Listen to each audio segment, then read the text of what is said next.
لا تجعل أحدا يحفظ أبناءك الفاتحة غيرك، لأن الفاتحة سيقرأها ولدك في كل فرض، كل صلاة، وسيتعبد الله بها، وسيقرأها في كل مكان، فليكن أجر هذا الولد يعود إليك، حتى كل ما قرأوها طوال حياتهم في كل صلاة يأتيك أجرها ولو كنت بعد ذلك ميتا.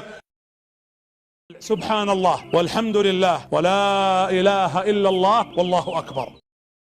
سبحان الله والحمد لله ولا إله إلا الله والله أكبر. سبحان الله والحمد لله ولا إله إلا الله والله أكبر.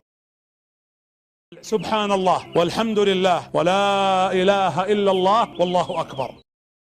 سبحان الله والحمد لله ولا إله إلا الله والله أكبر. سبحان الله والحمد لله ولا إله إلا الله والله أكبر. سبحان الله والحمد لله ولا إله إلا الله والله أكبر. سبحان الله والحمد لله ولا إله إلا الله والله أكبر. سبحان الله.